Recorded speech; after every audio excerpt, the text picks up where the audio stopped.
in a nutshell, tribes were the first ones here. Columbus passes by, but doesn't care to enter. The Dutch come in, failed at finding El Dorado. The British sneak in without the Dutch knowing, but then the Dutch were like, whatever, fine, take it. And that's when the British were like, sir, slavery has been abolished. Oh, but there's still lots of work to be done. How can we get really cheap labor that's almost like slavery, but still kind of technically not? If only we Brits had another territory full of indentured servants to exploit and capitalize off of. Oh, yeah! Yeah, Scotland put up too much of a fight, so they settled for India.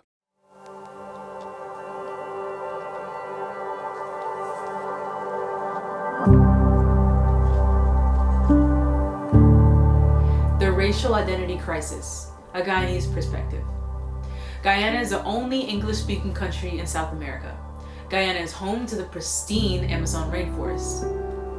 Long story short, modern-day Guyana became this melting pot of cultures and people through the colonization from the British and from the Dutch and a lot of other European countries.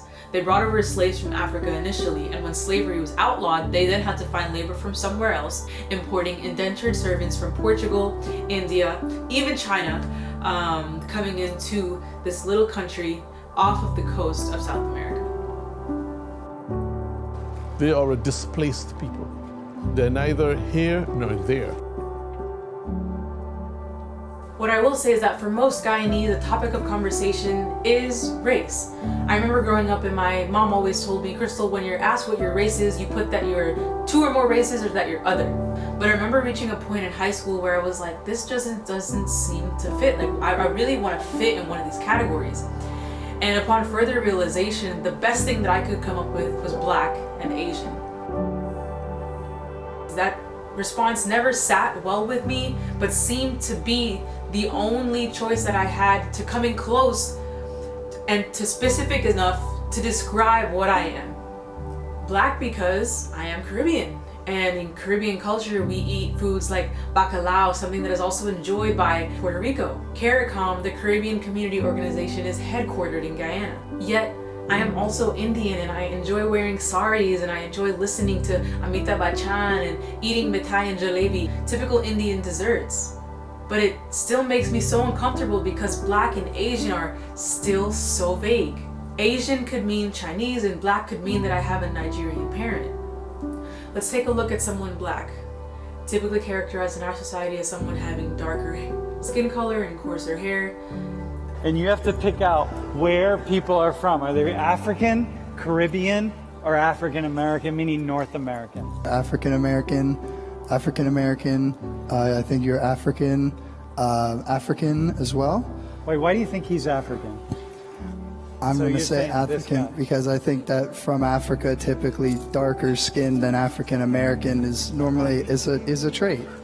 Janelle, from Ghana. Were you born in Ghana? No. Yep, born in the U.S. Yes. Both your parents are from Ghana? Yes. All right. Yes, ma'am. I'm Priye. I'm from Nigeria. I was born there. You said African American, by the way. I'm from Trinidad. My dad is from Jamaica and Barbados. I was born here, though. My name is Kenny. My name is Rashida. I'm from Nigeria. I was born there. And both of my parents are Nigerian. Like, my entire bloodline is Nigerian for the most part. Yeah. We can take a look at someone who is Black and adopted at birth, born and raised in a white family. Someone who is Black, born and raised in West Africa, and someone who is Black, yet they have ancestry lines that can be traced back for generations within America. Those three individuals, while yes, their phenotypic expression of their skin color alleles may look the same, beyond that, nothing else is similar.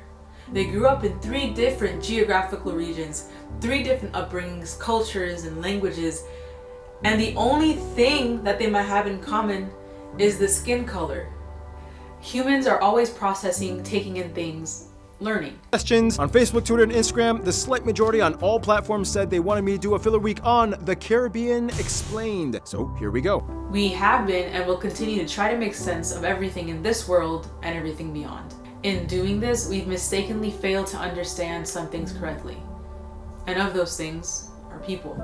People are so much more than skin deep, than their faces and their bodies. Race is unable to account for language, culture, or upbringing. And those are some of the greatest factors that shape who people are. Race is simply not an accurate way to comprehend the intricacies and nuances of who, what, and how a person is. Why is this so important? The role that race plays in our society is too great when the function that it serves is actually too faulty, inaccurate, and plainly put wrong. Every person is themselves, uniquely and individually. Thank you.